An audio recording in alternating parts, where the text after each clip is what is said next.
Welcome to High Point University's Motivation and Life Skills series. Learn from today's top leaders on how they inspire, motivate, and drive their careers forward. Today, learn from Byron Pitts, Emmy Award-winning ABC News Nightline co-anchor, on how kindness, faith, and a willingness to be uncomfortable transformed a kid who couldn't speak into one of America's most recognized voices in journalism.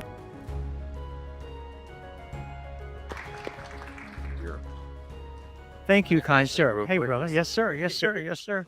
Good to see you. Great to see you. So let's talk about your beginning. Yes, sir. Can I ask the people in the back to come up a little, so y'all can move a little bit, like we're in church, right? Come on, get back at the church. Come on up front.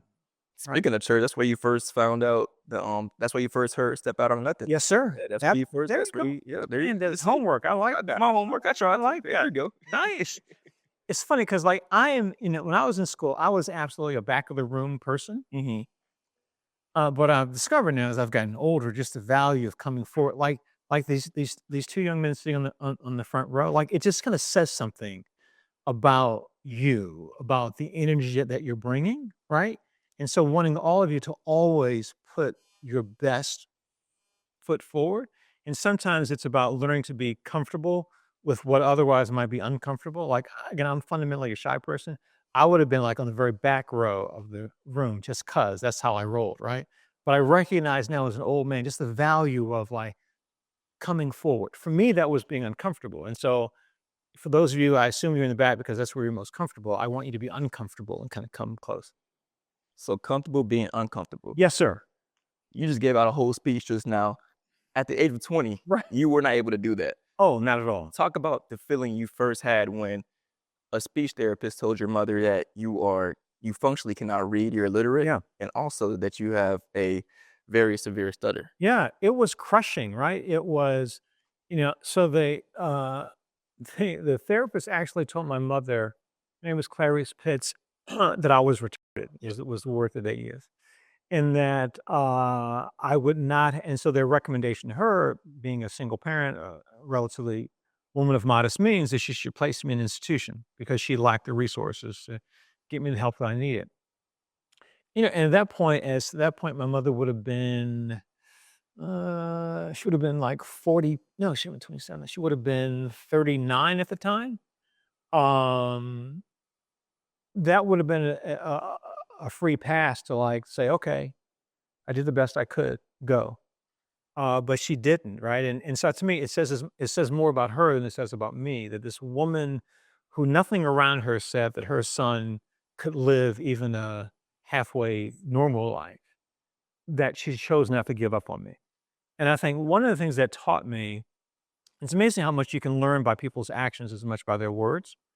But by my mother not giving up on me when she certainly had the opportunity to, sort of told me never to give up on myself. But yeah, so yeah, I remember it was one of the first, I've only seen my mother cry 3 times in my life. First time I heard her cry was when it came on the radio that Martin Luther King Jr. had been assassinated. The second time was when the therapist told her that her son was retarded and she should put him in an institution. And the third time she cried was when I called and told her I'd gotten the job at 60 Minutes. And it was something that she and I prayed about on my 18th birthday. Because my mama was a big fan of praying. My mother thought prayer and hard work could overcome anything. Or maybe a slap in the face if those two things didn't work. But and so on my 18th birthday, we were at home and we got on our knees and my mother prayed the prayer that she taught me, that I taught my daughter, that my daughter is now teaching my granddaughter, and just asked God to keep His hands on me and to allow that dream to come true. And so the day that it did was the third and last time I ever saw my mother cry. Even when my mother was, long answer to your question, my mother was diagnosed with cancer and she had dementia late in her life. But I remember we're at the doctor's office, because I'm a mama's boy, Of course. like you. And the doctor told her that she had cancer and the outcome wasn't good. I'm sorry. He told her that she she had cancer, and what her life would look like moving forward. And she said, and so the doctor said, Miss Pitts, what's your reaction? She says, ain't God good that this comes at a time in my life where my kids are grown. They're all doing well. My kids are here with me now. And for much of my life, I attempted to carry them. And at this stage of life, they're in a position now to carry me. And that was her take on what was otherwise some of the worst news a human being could ever get. And talk about your mother making bad news into good news. I know in your book you talked about her catching your dad, obviously having an Affair. affair. That's right. Oh, my mother believed in through. My mother had hands too. Yeah, that was the book as well. Mama had hands. My mother was not afraid to. She was not afraid to raise her, and she sort of taught us that as well. She's like, don't. Yeah, she was. I mean, the world was different then, but she was like, always stand up for yourself. Like the first person who stand up for you is you. And be prepared to not always physically fight, but be prepared to fight for what you believe in. Yeah. And just, I want to know what that situation. You're in the car. You're a very young child. You're seeing all that happen when your mom confronted your dad at the mistress house, if I'm correct Yes. about that. You're seeing all this unfold. You're seeing your mom also have hands with your dad. Yeah. You said there was blood stains that even got on your shirt. Yeah. Seeing that and now moving forward, and also as a kid who could not express how you felt because of your stutter, how was that experience for you? What did that teach you? He's really good. And let me unpack that for you for a moment. What's so good about that? So he's asking me about something that I wrote about in my book that's clearly like painful for me, even embarrassing for me. And he asked a difficult question in a kind and direct way. He didn't like pussyfoot around. He didn't try and, right. He asked a very specific, difficult question for me to answer, but in a kind way. And it also showed me that he did his homework, right? Because part of like what's important, I think, any sort of conversation, certainly in an interview, like one of the first things you have to establish with the person you're talking to is that I respect you. And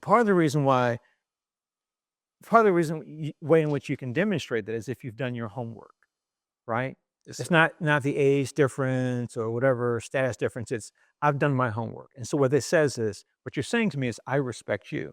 And also what you're saying is you must now respect me. I've shown up prepared to play. And unless you want to get run over, you should be prepared to play. So he's done all those things well. And again, he asked me to do, because I got to tell you, like, I've done 1,001 interviews about my book over the years. And I don't think anyone's ever asked me about that. In part because it is, right? It's a story in the book about I forget the point I was even trying to make in the book. Anyway, so my parents were married. My father was unfaithful. He was having an affair with a woman. And my mother decided one day after school, I was like 12, she's going to pick me up from school and we're going to go to this woman's house. And my mother, as I say in the book, my mother says, and my mother never normally picked me up from school. And so I walk out of school and mom was there like, that's unusual. I say, hey, mama, get in the car. Okay, yes, ma'am, get in the car. And she says, we're going to that whore's house. I thought, huh. So the only other time I'd ever heard the word whore was in the Bible, in scripture. I thought, oh, is there like a Bible study class we're going to? Subject matter today is that story? I'm really sort of confused. But I could tell there was a level of intensity to her that day. Anyway, so we go and my father's there and she confronts him. They end up getting to a physical fight out in front of the house, and she's chasing him around the car, throwing a brick at him. As I mentioned, my mama had hands, and so she was not afraid to fight anybody, including my father. So anyway, they end up, and I'm sitting in the car the whole time they're fighting, and they run around the car. And I remember being embarrassed because now people are coming out of their houses.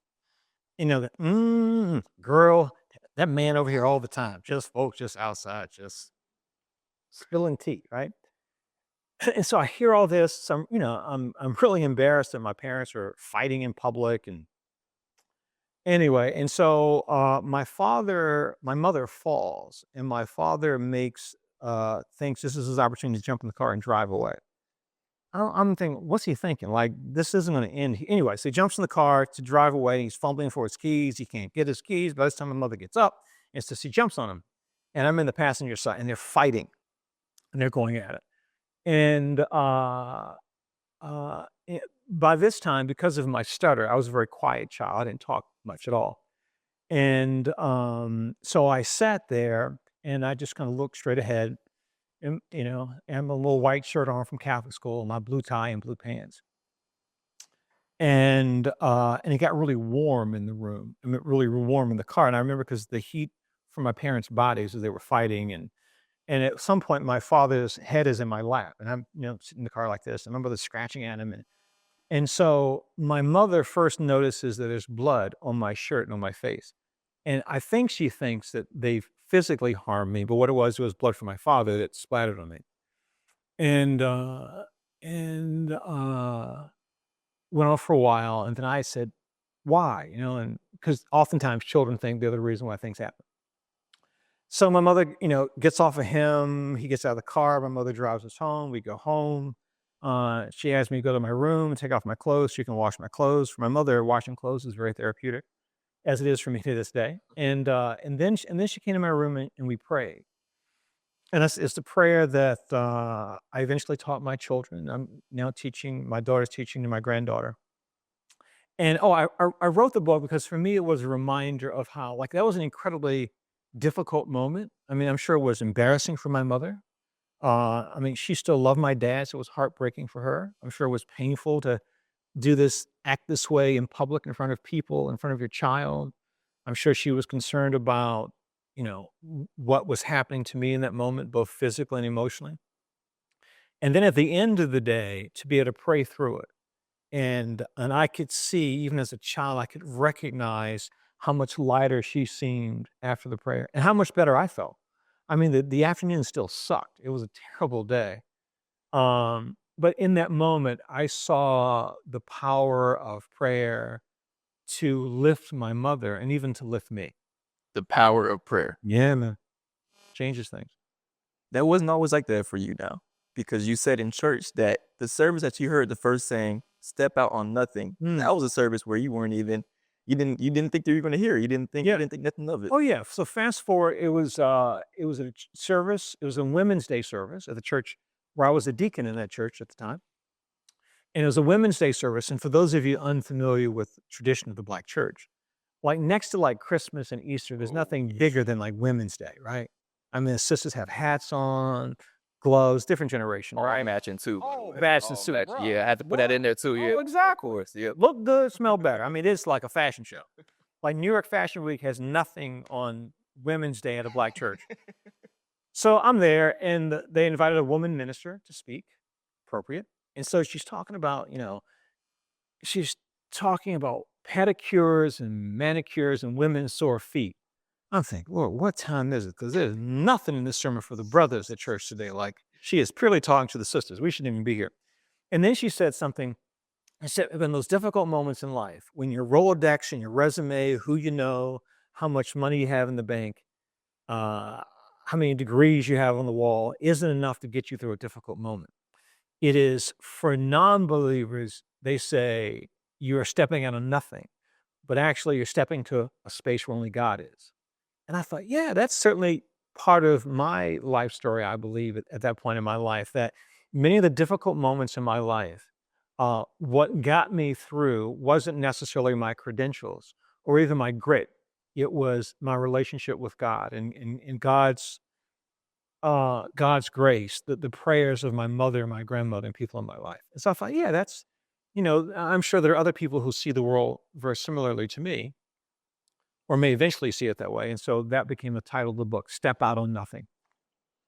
I'm going to go back to your childhood real quick in Yes, that sir. situation where it was traumatic for you, but you could not really get it out because of your stutter. I want to know, what point in your life did you make the choice to not let this overtake you, but you wanted to overcome it yourself? At what point in your life did you? Stuttering? Yes, sir. It probably wasn't until, so I get to college, and by the time I get to college, at that point, I played football and wrestled in college. So most people who didn't know me well just knew me as one of the, dumb jocks on campus, which is certainly a category that I filled well, right? I wasn't that bright, but I was a good athlete. I was a dude who wore the sweatsuit from the football team. That was my wardrobe. If I went to class, that's what I had on my training gear all the time. And for those that don't know, I don't even cut you off. For those that don't know, you went to Ohio Wesleyan, right? Yes, sir. Okay. Yes, sir. Little school in Ohio. And I knew by this time I wanted to be a journalist. I thought initially a print journalist, because I learned to read by the time I was 13, and so words mattered to me, and I loved stories. And I worked in the high school newspaper, which is really, it was the first time in my life I was recognized for something other than sports, my ability to write. So I get to college, I thought I wanted to be a print journalist, but I quickly pivoted to television for a few reasons. Anyway, but I had this stutter thing I had to manage. And so one day we were in a career class, and I was raised to believe that my mother said, "Say it, claim it." Like, say what you want to be, say what you want to do, say it out loud, own it, right? So the professor said, like, "So what do you want to do with your life?" To the class, people say, I want to be an accountant, I want to be this, I want to be this." And I said, "I want to be a journalist." Well, one of the words I struggle with when I stutter is journalism. So and like classmates were like, "Dude, bro, you can't even speak. How you gonna be a journalist?" And the professor's name, Dr. Robinson, Dr. Paul Robinson, gruff guy, like about as pleasant as like a rusty chainsaw, like kind of like, it's like you walk in his class, he's gonna say something inappropriate to somebody, he's gonna embarrass you, he's gonna like not the friendliest guy in the world, right? And so I came in his office to talk about the job I was going to do that semester at the radio station. I was thinking like, load tapes, move equipment around because I'm pretty strong. He's like, "No, I'm gonna give you a radio show." I'm like, "But Professor, I'm a stutterer." He said, "I know, but we're gonna fix that." I said, "Well, how are we gonna fix that?" I said, "Well, you got 3 hours live radio every day to fix it." And so he was a bit of a blunt object to kind of, but he also worked with me on the side. Like he would have me read the newspaper backwards. He would have me talk with pencils in my mouth so I could feel what it felt like to speak appropriately. And part of his reason for having me do the radio show was, in his mind, he wanted me to face my fears. And that was something that my mother was actually good about. Like my mother was a total grinder. Like she believed like if there's a problem, you just overwhelm it with hard work. So I could relate to what he was asking me to do, even though it was difficult. And so, what I'd seen from, again, I was raised by a woman who didn't give up on me. And so I felt like at that point, I owed it to her not to give up on myself. And I knew that I liked television. I liked communication. Part of the reason why I chose television over newspaper is TV is more of a team sport. It requires photographers, producers, engineers, sound people, all kinds of stuff to make it work. And having been an athlete and played team sports, I liked the team concept. So I thought, okay, all right. Like there are a lot of people on television who love to be on television, who happen to write. I'm someone on TV. I love to write, and I happen to be on television. Yeah.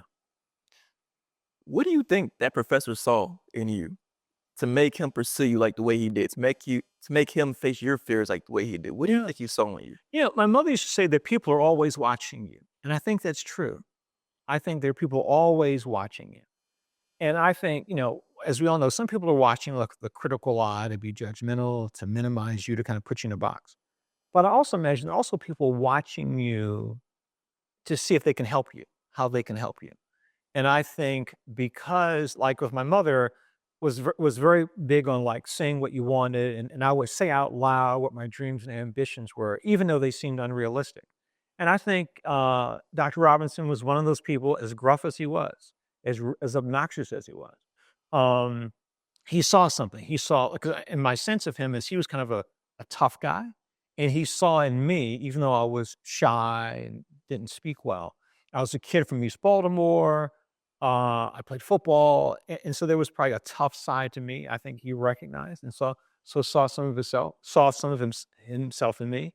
And what I found over the years is that people will invest in you, right? That people will, um, I believe in, I believe in angels. I believe in grace, and so I believe that there are people, and I'm an optimistic person. So I believe that there are always people, if you're open to it, who will help you.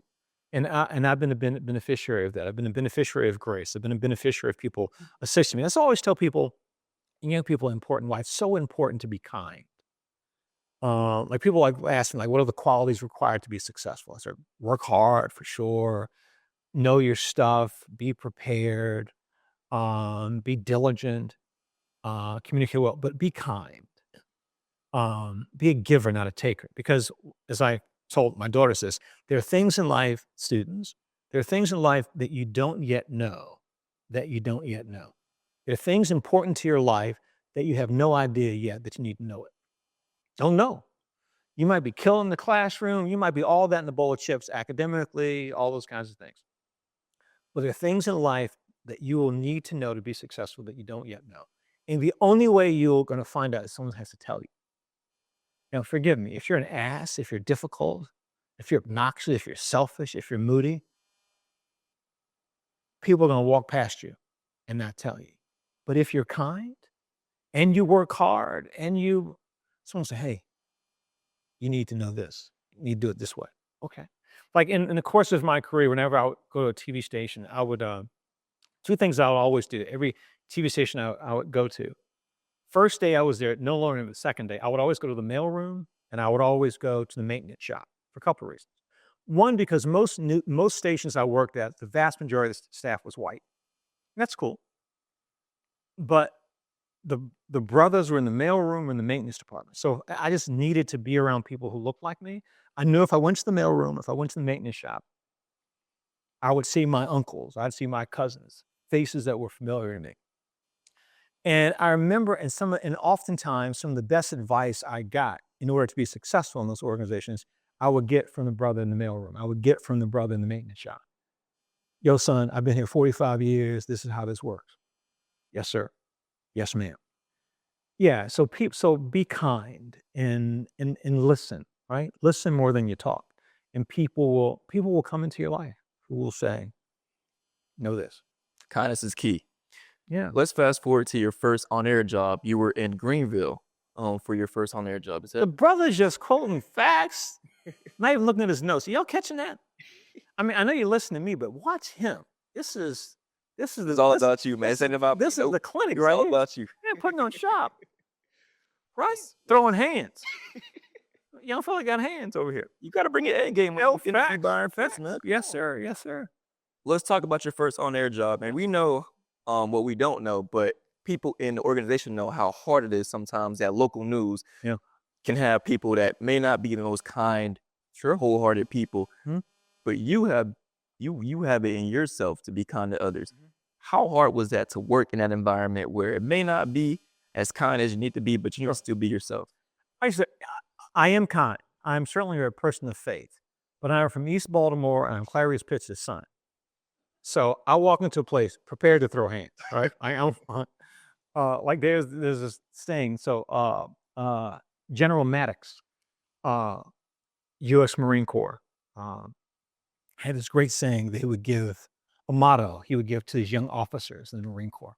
I love this. Forgive me. Everyone here is over the age of 18, yes? Yes. I love this. This is a Marine Corps motto. It says, be polite, be professional, but have a plan to kill every you meet. Harsh, but there's some like universal helpful truth to that. Be polite, be professional, but have a plan to kill everyone you meet. I have a trainer now. She's a former professional tennis player in New York. And I ask her, like, she's in her 40s now, like, why do you still train so hard? She says, because I want to be hard to kill. Which is sort of dramatic, but there's some truth as to how you should live your life. Like, like you should be prepared to physically protect yourself and those that you love. You should be prepared to attack your career, to be the force in the world that you want to be, because there are people who will oppose that. And if you're weak and not prepared, they will run over you. So I think I am kind. I'm absolutely positively kind, but always prepared to throw hands. Was there a story in that local station that you did that made you be like, okay, Well, yeah, I got this now? So, for sure. Well, the story about, so this local, it's funny how I got the job. So I went to Ohio Wesleyan University, finished college, was an intern. This young man's interning in Miami, one of the all-time great TV stations this summer. Okay, thank you, guys. I'm gonna kill it. So internships are really important. Did an internship, graduated with honors, good student, could get a job nowhere. I sent like 100 resume tapes. These are like VHS tapes were like this big back in the day. Sent out 100. TV stations, it's all I could afford. TV stations all across the country. Of those 100 tapes, maybe 20 people responded with some version of no to hell no, we're not going to hire you, right? It was crushing. So now I graduated in May, July. I'm like, I still can't get a job in television. In fact, I was out of school for a year before I finally got a job in TV. Anyway, and so I had heard about a job in Greenville, North Carolina. I applied for, and I knew a guy, a photographer who worked there, who knew the news director, kind of sort of. I sent my tape, and this news director told the photographer, I knew, man, tell your friend he wasted somebody's money. He don't sound that good. He don't write that well, and he looks kind of funny. And I hate his name. He's got no future in television. Wow. So my friend, this guy I was cool with, the photographer I was cool with, he gave me the PG version of what this guy said about me. All right, so I felt bad for a little bit, and I went back to the TV station where I interned. I was like the oldest intern in the history of this TV station. College degree, still interning, working for free. Anyway, and so this same TV station, a job becomes available like a year later. Well, a smart person would say, well, same dude, I should not waste my time, but I ain't that smart, right? So I said, well, okay, I'm gonna send them, and I got the same tape. My tape is the same tape I sent a year prior. I'm sending the same tape back with a new cover letter. So I send the tape, but this time I send the tape with this guy, Larry Stogner. And Larry was the anchor at WTVD in Durham, big time newsman in North Carolina. So this time I send the tape, and Larry calls, guys. This is Larry Stogner, big time guy in Raleigh, calling this small news director in Greenville. Hey, Byron Pitts, he's a good kid. He works really hard. I think he's going to be a star. You should give him a chance. Well, this guy was so starstruck that Larry Stogner called him. He called me up. He says, Byron, I'd like to offer you a job. Yes, sir. Yes, sir. Thank you so much. So I started, Byron, I'm so glad you're here. Honored to have you. I saw your tape. It's one of the best I've ever seen. Huh. Huh. And not knowing that he's only saying this to me because this guy. But again, it speaks to the importance of relationships and the importance of surrounding yourself with people who kind of believe in you. And because Larry believed in me, this guy gave me an opportunity. Now, again, as I mentioned, okay, so I'm from East Baltimore. I throw hands. I believe in the Lord. I'm also incredibly petty. So I keep score. One of my other favorite things is a Chinese proverb that says, if you stand by the river long enough, the bodies of your enemies will float by. So I believe in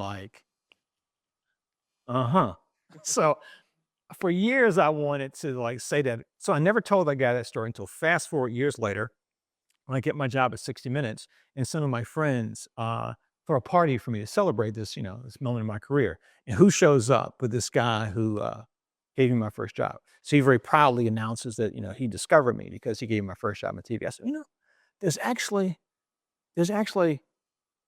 a story behind that story. And so I told that story. So bro, slow your roll. Like you played a part, but you also had your thumb on me for a minute. Anyway, so. It is pretty petty. Bro, I am pet. I hold a grudge forever. In fact, my daughters call me Petty Pitts. That's a good Petty Pitts. Oh, Dad is petty. Dad is hold a grudge forever. So I do have a question about Larry Stagner because he was your mentor. Yes, sir. And as you know, I did my research, I did my homework. I had a few other journalists that I talked to about you, and they said you have a story about Larry. I do want to hear about that story. It's a kind of the way he was. Oh, sure. So Larry Stogner, a main anchor at WTVD, and one of the most gifted journalists I've ever known in my entire life. And so Larry is probably, at this time, Larry's like a 40-some-year-old white guy from Western North Carolina. Fair to say, probably didn't know many black people. Certainly probably had any black people he was tight with. But again, same thing, he saw something in me. He was kind to me. When I first got, and you may experience this when you get to Miami, Like I said, Mr. Stogner, I'm Byron Pitts. I'm your intern. What shall I do for you? Okay. Well, my coffee on my desk by 8, and I smoke Salem cigarettes. Yes, sir. Now, I'm a junior in college, so I'm pretty sophisticated. So I think, so what I hear you say is you expect me, this highly educated college student, here to gain professional experience. It's my job to get your coffee and your cigarettes in the morning. Did I hear you correctly? Is there, okay, like what? What? Why am I here to do that? I'm here to be a journalist. I'm here to, anyway. So I was there. He was tough. He was grinding every day. And then one day he let me like write a story for him that he wrote on the air that was just like, oh my God, I still have the script. Um, and so I had a conversation with Larry once, and he's like, Chainsmoker says, "What do you want to do?" So, well, I want to do what you do. He says, "Why do you want to do that?" He says, I said, "Well, I want to be the best journalist I can be." He says, "Well, the best journalism is at 60 minutes. So you should work at 60 minutes." Okay, yes, sir. So the seed was planted. Larry Stogner told me I should work at 60 minutes. So that became the goal from that moment forward, to work for 60 minutes. And so Larry died about 12 years ago. And I saw him. I came down from New York to visit him in North Carolina about a week before he passed away. And interesting enough, he lost his voice near the end of life because of his illness. And she had one of those like computer things where he could like type and they would speak, and actually in his voice. It was really amazing, the technology. Anyway, and so I sat with him. We talked, we cried, we laughed. It's amazing how the older men get the more sentimental and cry. Who were two old, very old guy and older guy were just crying, hugging each other like two schoolgirls. So anyway, so Larry used to always end his broadcast at WTVD, and Raleigh he says this beautiful baritone voice, and he'd say, "Good night, Carolina. Thanks for the company." I thought it was a sweet thing to say. That's what he said. And so since Larry died, for the past 12 years, when I finish my broadcast, I'll say, and that's nightline for this evening. Thanks for the company, America. Good night. And that is my nod to Larry. Because any measure of success I've had professionally, I would not have had if not for this redneck from Western North Carolina who saw something in a kid from East Baltimore and poured into it and was kind and being supportive. Larry had followed my career. So when I left him that night, I said, we called each other Skip. There's a story behind that. And I said, Skip, I'm working tonight. Make sure you watch the show tonight. I'm gonna say something to you. Right. What are you gonna say to me? You're working. So then I said, and that's nightline for this evening. Thanks for the company, America. Good night. Good night, Skip. And that was to Larry. He died about a week later. So the Skip story is, I was telling Larry and how it's important that you tell your story to people. Because it's powerful that when you tell people your story, there will be people who will be interested. You want to stay connected to them. There are people who will have no interest. Okay, then it's time to move on. Like, all right. Now everybody's going to be into you, but surround yourself with people. Like they're saying, go where you're celebrated, not where you're tolerated. Be with people who will celebrate you. And there are lots of people who will celebrate. Anyway, so I was telling Larry this story that when I had a job in Baltimore. So I've had a job since I was 12 years old. And when I was 14, I lied and said I was 18 to get a summer job, because it paid more money. You ever seen those guys on the highway, like cutting grass in the summertime with the orange shirts on? Of course. That was me. 14 out there killing it with the fellas, right? With men like in their 50s, some who were illiterate. Like these guys were like at lunchtime, they would drink their lunch. Got 30 minutes. I'm trying to eat my ham sandwich. These fellows got little shot bottles and they're like drinking on the bridges. But these were my peers. Anyway, so two quick stories about that. Again, like tell your story and let people speak into you. So I had this job when I'm 14. I had this job my first 2 years in college still because it paid good. And I was the kid in college when I wasn't wearing my football sweats or my wrestling sweats. When I took exams in college, I would wear my orange work shirt, hit my name on it, Byron, my own little orange work shirt. So I was like, dude, why you wearing that shirt to class? I said, man, this is my reminder. If I fail this test, I'm wearing this shirt the rest of my life. No shade in that. It's good, honorable work. But I don't want to I don't want to have this job the rest of my life. Anyway, so one day I'm working, I'm in summer school, and I'm studying while the boys are drinking their lunch. I'm inside studying. One of the guys said, "Pitts, what are you doing?" I said, "I'm studying." "Studying what?" "I'm going to summer school." "Summer school?" He said, "Boy, why are you going to summer school? Why are you in college?" I said, "Well, I'm trying to get education." "Yeah, education?" He said, "Boy, I get paid every Friday. My paycheck talk to me." And a couple of fellas were like high-fiving him because he just, just a little college punk who's here. One of the other men stood up, and I know for a fact this man was illiterate, could not read, like signed his name with an X. And he came over, he didn't talk very much, but everyone respected him. He said, "Hey, you leave that boy alone." I said, "Leave that boy alone." I say, "Your paycheck talk to you. Someday that boy paycheck gonna scream at him." And it was the funniest, but it was like, because I was, though shy and insecure, I was still willing to tell my story. This man saw something in me, and so in that space, he protected me. So the story is, so that summer job, and racism is real then, real now. Sexism, all the isms still exist. Thank God for the lessons that they teach us. Yes. Count it all joy. So anyway, so we had this job one day, and so we're trying to take a tree stump that got caught under a bridge during the flood. And so me and these like three guys, I'm the most educated person there, as like a junior in college with these three men. We're trying to figure out the engineering, how we're going to remove this tree from under this bridge with the ropes. We're trying to figure out what kind of group of black men, right? Friend, like in their 30s, 40s, and 50s. Up pulls a supervisor. It's a white guy. So he gets out of the little stumpy little white guy gets out of the car. He had never spoken to me. He says, "Skip, come here." So he's looking at me. People call me Byron. People call me B. People call me BP. No one has ever called me Skip. So he goes, "Skip, come here." So I look at him like, okay, clearly he's not talking to me. So he walks in and says, "Boy, didn't you hear me talking to you?" "Sir?" I said, "Come over here." I said, "Okay." So I walk over. So a few minutes later, I'm now focused on this guy. And he calls one of the older black guys, "Hey, Skip."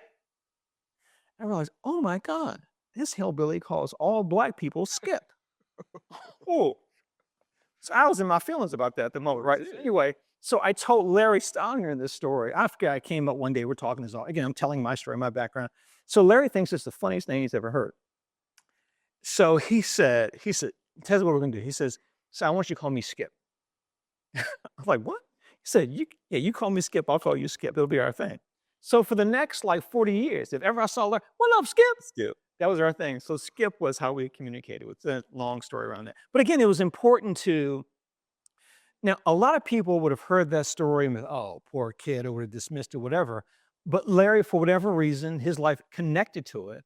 And so again, I shared my story with someone who was prepared to listen, to hear it, to receive it, and to help me. So never be ashamed to tell your story. And recognize some people will hear it, cool. Some people won't. But that's good information. Count it all joy. Like, not everybody's going to be invested in you. Not everybody's going to see your dream. But as long as you see it and you surround yourself with people, or like everybody needs a hype man. Everybody needs someone that, like right now. So I think I forget. So I think all of us should have like 5 people in your life. So you should have like a 3 a.m. phone call. There should be someone in your life who you know right now, things got bad, you did something you shouldn't have done. You can call them at 3 a.m. with no judgment. I got a couple of brothers who are my 3 a.m. phone calls, just in case. We have a friend of ours. We say she's our 3:30 a.m. phone call. Call him at 3, call her at 3:30, get us out of jail, right? She's a 3:30 call. Anyway, but 5, so I have 5 people. I don't make any decision in my life professionally unless I consult these 5 people. One was Larry Stogner. One was one professor from college. 2 were 2 dear friends I've worked with in my professional life. And one was a maintenance guy at a station I worked at in Norfolk, Virginia. And so these are 5 people who I love and respect. They love and respect me. I can speak truth to them. They can speak truth to me. And they can help me make decisions. So I don't make any decisions in my professional life unless I pray about it. And I consult these 5 people. It reached the stage at some point in my professional life where I made more money than them, and then some of them passed away, and so now there's some other people who are now in that group. Like 2 of them are billionaires now, right? Because life is just different now. Of course. But what I love about that is these people who will speak hard truth to me. And so, like, I remember when I first got the job at 60 Minutes, I could have a conversation with these 5 people who could authentically celebrate it with me because they knew how hard I'd worked. And then when I was thinking about leaving 60 Minutes, or even thinking about getting out of television, these 5 people could speak hard truth to me. And you need that in your life. You need people in your life who will speak hard truth to you, but who will also be there to pick you up when life is hard. Because life, if it hasn't been, it will be. If it is, it will be again. And who do you have around you? So I always encourage people to have like 5 people. Like my mother could not be part of my 5. And my mother, ride or die, homegirl. My mom would throw hands for me any day of the week, right? But my mother didn't have any sort of practical understanding of my professional ambition, so therefore she couldn't be part of the 5. So the 5 can, but it didn't have to be a relative. It didn't have to be with a blood connection. You talk about brothers, sisters. Now, obviously, we know what that means. You took a lot of pride in being a Black journalist, obviously, in a Absolutely. white-dominated field. You won Journalist of the Year for the NABJ in 2002. For those who don't know, NABJ stands for National Association of Black Journalists. What did that award mean to you? Oh, it meant everything. I mean, it's funny, so the word like I've won every award you can win in my business. It's just not a statement of fact. I mean, Emmy winner. right. I always say ain't bragging if you can back it up, right? So I've won 18 Emmys, I've won Peabodys, DuPonts, I've won, all this stuff shows to win. Anyway, but so what I loved about the NEBJ award was it was recognition of my peers, the people who uniquely would know some of my experiences. I mean, the reality is, and I say this humbly, like everyone in this room will face obstacles in your professional life. Like sometimes you'll be in a space as a white man that people will underestimate you, don't want you, don't welcome you in that space. There'll be times as a man of color, as a woman of color, as a woman, as someone who is heterosexual, homosexual, whatever you're, Muslim, that you will sometimes find yourself in spaces where people don't recognize you, don't want you in their space. And you got to navigate that. And, it could be some ism, but, ultimately it's ignorance or it's fear, but you have to navigate that. So one of the things I appreciated about the NABAG award was, generally speaking, I was being recognized by a group of people who recognize part of what was likely my story, my narrative as a journalist, things I've had to manage. Like there have been times as a Black man where I think I've benefited from being a Black man. Like every job I had in local television, I replaced a Black guy. How coincidental is that, right?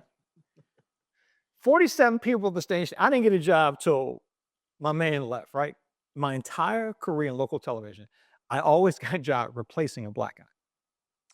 There have also been experiences. I had a job once in working in local television, I won't say where I was up for a job. And what was said in a meeting of executives, a meeting that I was not present in, but a friend of mine was there, and they were discussing like headcount and jobs. And the conversation was this specific job I've been filling in on, working for free, basically doing this job at this TV station, that this person wanted to give me that job. And this executive who, in his family-owned station said, no. And he said, why? And back and forth, back and forth. He said, here's the bottom line, and I quote, as long as I own this station, a nigger will never anchor the news, period. Let's move on.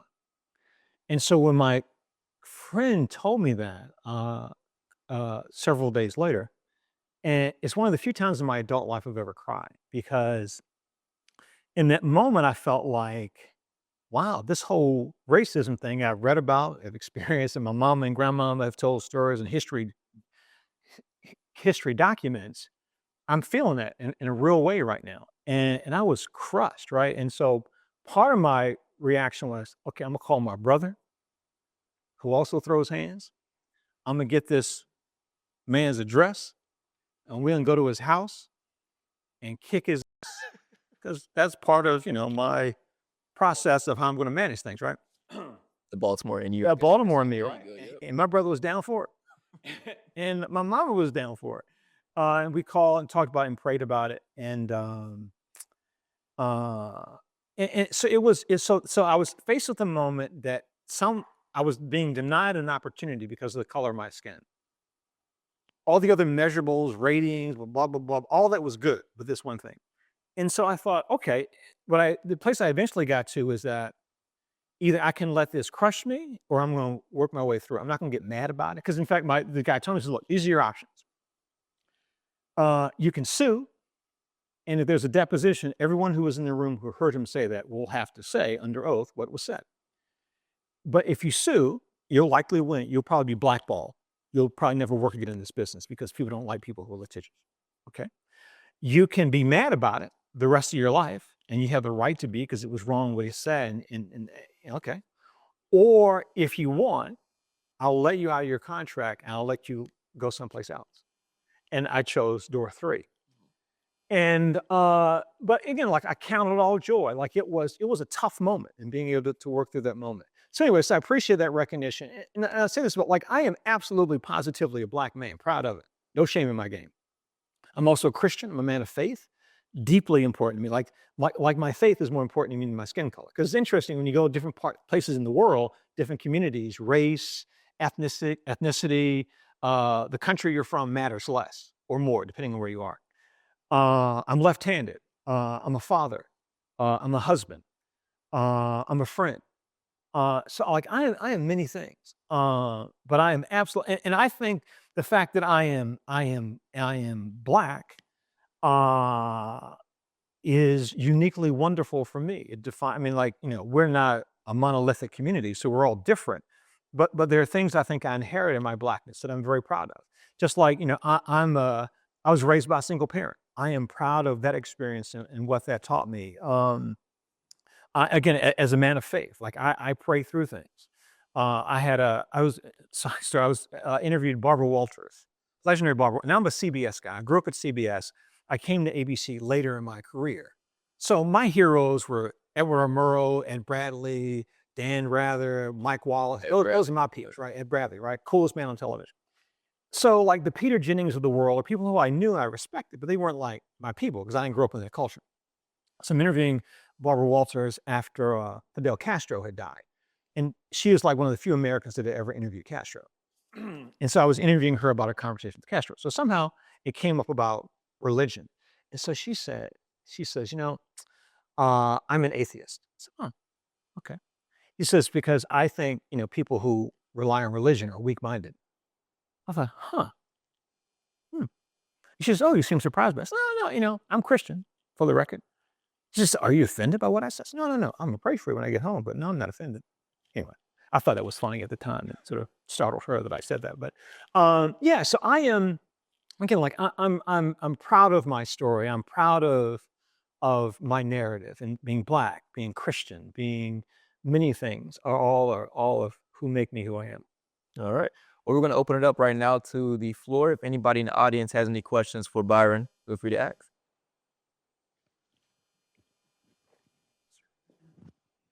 Thank you, sir, for coming out today. I appreciate it. My name is Jackson Jones. I'm from Columbus, Ohio, so I know a little bit. Oh, you're from Columbus? Yes, sir. Nice. So my question for you is, when did you realize that you got like a hold of your life and you realize that you're now like quote unquote in the game? Like when everything was kind of against you and then you like, okay, I'm in control now. And was it like a mentality thing, like your optimism? Yeah, I've always felt like my answer to the question, I've always felt like God is in control, that I'm a child of God, that, if I do my part, God will do the rest.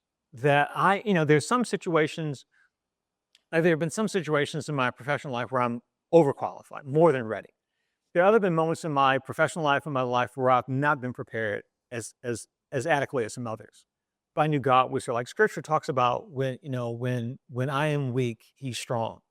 And so when that became clear to me, that they always say like, you're enough. Well, sometimes you walk in spaces where the reality is you're probably not really, fully there. But I've always walked into a room knowing that I'm coming in as the best version of me, and whatever else I need, God has. And so I think probably certainly I grew up in church. I was baptized when I was 12. My faith was always met. I learned to pray at my mama's knee. Certainly sustained me through high school, college. Probably what for me, what one of the defining moments in my life was, I may have mentioned this. I was in Afghanistan. Well, it's like 2001, 2002, and with the team I'm with, and we had rules of the road. Like we never work after dark. We never go apart. Like if one of us went to the bathroom, all five of us went to the bathroom. Right? We slept in the same space. Our rule was we would never negotiate a price for something in public. Those conversations would be held someplace in private. Anyway, this one particular day we broke all of our rules because for a variety of reasons. So now we're out after dark. We've had to negotiate buying a vehicle with some guys we didn't know, and our team is split. So anyway, we get lost in the desert, and we're driving. Driving through the desert, and our driver stops. Like, bro, what? I mean, we're trying to get back to the crib. Like, why are you stopping? He explains that we've now driven to a minefield. Because in Afghanistan, since the time of the Russians were in Afghanistan in the 80s, there are all these minefields in Afghanistan. Now, they're marked. So in the daytime, you can easily see them. And the landmines are like the size of like manhole covers. So they're big. So in the daytime, you can easily see them. But at night, they're harder to see. Now, earlier, we turned the lights off in the car because we had passed we thought was a Taliban compound. We could see in the dark, and we didn't want them to see us driving past because we're now lost, and so where we shouldn't be. And at that point, there's a bounty for Americans, right? And so we're thinking, okay, don't want to be captured, don't want to be tortured, don't want to be killed. So yeah, turn the lights off. So we're driving with the lights off, and so he stops because now he realizes, because he's noticed one of the red markers that we're in a minefield. So we got to get out of the car and walk us through the minefield, because then you can see them, but we're walking in front of the car and like kind of pointing him to kind of navigate through the minefield. And so we're about to the end of the minefield when we see over in this compound, and we can see like lights and silhouettes. Something happens, and we see guys like running out of the building, jumping into vehicles, and their headlights are headed towards us. We're like, oh shit, they must have seen us. Like, oh my God, we're in trouble. Like, okay, minefield, Taliban, get back in the car, we'll drive, we're about through. Hopefully we figured out the pattern and we'll get out. So we get out of the minefield, fine, we're driving, and we're like hauling ass. Driving, and the sand is like sugar. So we're hauling ass. We're driving maybe 15, 18 miles an hour. Right? I'm thinking like, damn, I could run faster than we're driving right now. Like, oh my God. And it felt like this guy's getting closer on us. And so now I'm beginning to freak out, right? Like I'm like getting really nervous, like some bad stuff's about to happen. And so at one point I tear up. Another point, I get really angry with myself because I'm kind of responsible for the team, and we broke our rules early in the night, kind of puts ourselves in the situation. Because most of the people who I know who've been killed, journalists who've been killed in war or kidnapped, something in the process, they made mistakes. That when you start to do the postmortem, you can see the mistakes they made that led to that. So we've made some mistakes to put us in this situation. So then I get really sad because I also realized that, a couple of guys in their team were recently married. One guy just had a child, and I had children certainly back home. And because I'm the leader of this group, I've put us in a situation where they may never see their families again. I may never see my daughters again. So I'm just like angry, scared. I want to cry. And so I should be paying attention because we're trying to drive and, in the desert, and we're like in this riverbank thing. And anyway, I should be paying attention, Right. but I'm not, because I'm so overwrought with fear about what's about to happen. And so I put my head down and I want to pray. And I'm so scared. I can't remember the prayer my mama told me. I can't remember a single scripture. And then for some reason, I'm like trying, like, God, like, Lord, something, what? And so finally, the Lord's Prayer, the 23rd Psalm, the valley and shadow of death. I thought, man, when that dude wrote that, he was in Afghanistan, in a car, being chased by the Taliban. And then I will fear no evil. I run as that they come from me in the presence of my enemy. Surely goodness and mercy will follow me all the days of my life. And in that moment, it hit me like, man, although I'm from East Baltimore and I got hands, and I could probably take one or two of these dudes if I had to, if no weapons were involved. Despite my sophistication as a journalist who's been around the world, none of that will determine if I live or die. Like I could well die in the next few minutes. But if it's God's will that I live, it doesn't matter what happens in the next few minutes. And so in that moment, long answer to your question, I felt a peace in my life I'd never felt before. Like I'd always sort of, in principle, believe these things. But in that moment, I knew that God had me. And if it was God's will that I die, like, okay, it's it. All right. That's been written centuries ago. But if it's God's will that I live, it doesn't matter what. And so it just gave me a peace to kind of settle down and think clearly and, got out of the situation. So long answer to your question, but yes. Hello, I'm Ben Lakeoff. I'm a freshman here Nice. Where you from, man? from Durham. So, Durham. Nice. You from Durham or you from Fuquay? Because I know some people say they're from Durham or Raleigh, but actually they're from, yeah, Fuquay. I'm from Durham. Okay. All right. Cool. All right. So I actually have a genetic disability. Hmm. It causes me to have a bad stutter. Hmm. So I see a lot of me in your younger you. Yeah. I have two. Sorry, I Tell me, baby. have two questions for you. What would you tell kids like me that are 18 or younger, that people who have stutters to do? And then who do you have winning March Madness? Okay. First question is, count it all joy. Count it all joy. There are helpful things in life that being a stutterer have taught me. Part of being a journalist is being a good listener. Because of the burden of my stutter and being in many spaces where I felt uncomfortable to talk, I listened. And it's amazing how often when you're in spaces, how many people want to talk and so few want to listen. And so I was in lots of spaces. People liked me because they knew like Byron's just going to listen. Well, they didn't know I'm not going to talk because I'll stutter. I don't want to stutter. And so I learned the power of silence and listening. I also learned empathy, right? Because you and I both know what happens inside in your spirit and your energy when you're struggling to say something. And you feel also the room around you. You know who in that space is like cheering for you. Like in my family, my brother or my sister or my mother were trying to finish my sentences for me to protect me. And so you feel, you develop like these spidey senses to know around you who's got your back.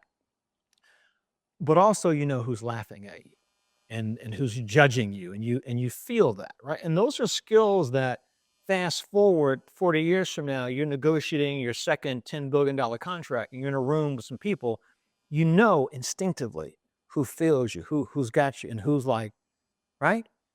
And those are all gifts that I now have that stuttering provided for me. It also made me clear about riding with those I can ride with and moving beyond those I can't. Like I got out of the business of trying to persuade people a long time ago, right? Just because it just takes too much energy. It teaches me empathy. That when I see someone like I know our challenge.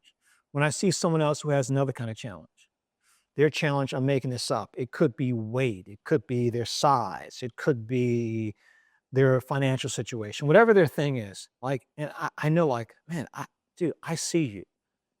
I see her, right? And so, and then all of a sudden, without even sort of meaning to, I become like their champion, right? Now, like, yes, I stutter. Yes, I got these challenges, but I will kill a brick for my sister over here because you're not showing her grace. And so I think, and perhaps those things might have come to me at some point, but because of the hard truths of stuttering and what you have to learn to navigate, those are all blessings in my life. So now I say, count it all joy that I had that experience, right? It's part of my superpower. March Madness, like I suck. I'm like throwing away money. Like they should just come, B, give me $20 just because I'm throwing my money away. Because if I pull for a team, that's a guarantee not going to win. And I actually follow women's basketball more than men. But I'm throwing this out there. So I'm pulling for my Final Four. Gotta have Duke in it. I got High Point winning it all. That's a good answer. There you go. And I got Duke losing in the next round. Because my family's from Apex. You can pull, there are 3 schools you can pull for being from Apex. You can pull for Carolina, you can pull for State, and anybody playing Duke. That's spelled D-O-O-K in my family's house, just saying. That's his favorite team right there, too, by the way. Oh, Duke? Duke's your favorite team? Bro, see, we were tight till then. You know? We were booed up till then. Duke, really? Why do you like Duke? Oh, you're from Durham. Okay, I get that. Okay, makes sense. But you could pull for Central. You could be an Eagles fan, right? Go Eagles. I hear you. I hear you. All right. Tell me your name again. Ben? Nice to meet you, Ben. And next question. Hello, my name is Alina Stokely. Hello, madam. How are you? I'm good. How are you? See, she's like me. Raised old school, like very, very formal. Yes, ma'am. I'm from Bowie, Maryland, but I had a Holy quick Maryland, yeah. homegirl, what up? Hi. I had a quick question. What advice would you give shy young leaders who are trying to find their voice and their purpose? Nice. Same thing. Count it all joy. What I've found, most great leaders I know are great listeners, and they lead from the back. I mean, they lead from the front and the back, right? They may be the first one to go into the fire, but they're the last ones who want to take credit. And they're elevating other people. They are like true leaders are like the dumbest person in the room, right? They surround themselves with really smart people. They're not intimidated by it. They are clear about the vision. They're able to promote other people. They don't need the attention, right? Because you're shy. I'm fundamentally a shy man, right? Like I'll do what I need to do in this space because this is what this space requires. And to me, again, like being shy is similar to being a stutterer. Like you intentionally, sometimes unintentionally, become small in a room. Like you don't want people to see you. But that causes you to be a really good listener, to kind of judge, right? Because you need allies in the space. You need, and so I think it's okay. I think leadership requires clarity. I think it requires a certain level of confidence. I think it requires empathy. I think it requires someone who can assess what's needed. It requires someone who doesn't have to get credit, right? They can assemble a great team. And I think for all of us, our weaknesses are our strengths, right? And I think in the beginning, look at it that way. Okay, I am not a forward public person. So in my circle, I need people who are. And I need to be able to prepare them, lift them, get them ready to do it, because that's not who I am. There will be times in which in the organization there's noise and there's tension, and they're going to need a quiet, calm voice. And that's me because I'm shy. I don't talk very much, right? So I think knowing what your strengths are, even looking at the strength that exists within your weaknesses, surrounding yourself with the people. Also, I think as a shy person, so I think there are two kinds of people in this world. There are givers and there are takers. Oh, I heard a great saying once. It was about John Edwards, who was running for president at the time. Said, guy told me once, says, only two kinds of people: those who are humble and those who will be humbled. Oftentimes, people who are shy are already humble. And they're givers, not takers. I've made my professional life. I've been a professional journalist now for 40 plus years. Part of my success, if I've had any measure of success, is I'm a giver, not a taker. I've often said, I've made a career out of cigarette butts. As I said, I've won every award you can win in my business. Now, one of those awards that I received was for a story that I was given, or for a big assignment that went my way, right? I'll give you an example. So Nelson Mandela. When Nelson Mandela was freed from prison in South Africa, he comes to the United States for the first time. He's coming to Boston because Boston, that community was particularly supportive of the anti-apartheid movement before it became fashionable. Anyways, he comes to Boston. So I'm in my newsroom, and they're giving out assignments. Mary, who's really popular, good looking. Mary, you're going to go to you're going to be in the parade line. Cool. John's handsome, got a great voice, baritone voice, always out there. John, you're going to go to the press conference. Who's going to talk? All these signs. They get to me. Byron, you're going to stake out his hotel. Okay, cool. From 11 till 6 in the morning. What? Dude, first of all, he's in his 80s. It's not like it's not like a Kardashian. He's not going to be coming from the club at 2 in the morning. He's going to be asleep. So I'm going to be staying outside of a hotel for 5 nights from 11 to 6 in the morning. Again, I'm from East Baltimore. I've been known to curse a time or two. I'm like, God, right? I'm saying all the words. I'm like, I'm in my feelings about this, right? All right, I go, like, I'm there, I'm grumbling. Like you, raised right. I'm outside the Fairmont Hotel in Copley Plaza in Boston. And I'm still grumbling. I'm still kind of pissed about being there. And so my team, they want coffee. I'm like, don't y'all know my career is like going down the toilet and y'all want coffee? Like, I'm like, okay, cool, I got you. I'll go get coffee. So I'm walking around the Fairmont. There's a Dunkin' Donuts. I'm just open on them, get coffee.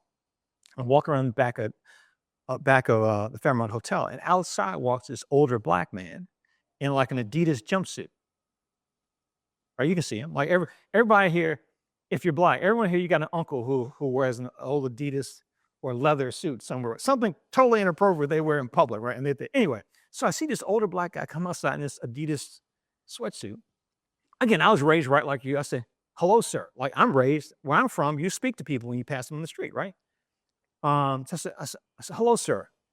And I'm not really looking at him. I'm more like, I'm looking like, why is this dude having a jumpsuit? So he must be like getting off work, maintenance work, or he's probably not a threat to me because he's an older dude. But again, I'm from East Baltimore, so I make that assessment of everyone. So I walk past, so I'm more looking at like his body than his face.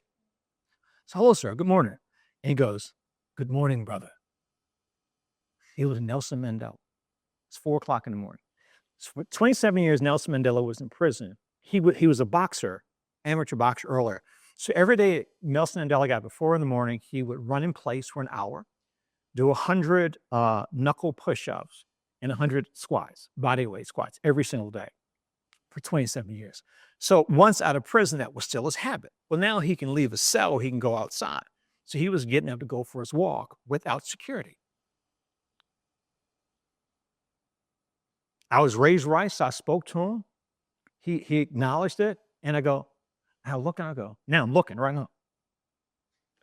And he goes, yes, brother. Like, yes, I'm him. Like, oh. I go, Mr. Mandela, it's now I'm stuttering, Ben. I'm like, I can't get a word. He puts down and says, it's okay, bro. It's okay. I said, oh, Mr. Mandela, I'm a journalist. I'm here, and I, would you mind? So there's other media there, right? Other people got the same bad assignment. So I see my boys like, what? They got our coffee? No, just walk on this side. They come over, and I interviewed Nelson Mandela. Only one-on-one interview did this entire trip. So the one question I asked him was the question I asked people. I said, Mr. Mandela, what is the one thing in life you know for sure, for which you have no doubt? It's my theory. And he says, brother, good question.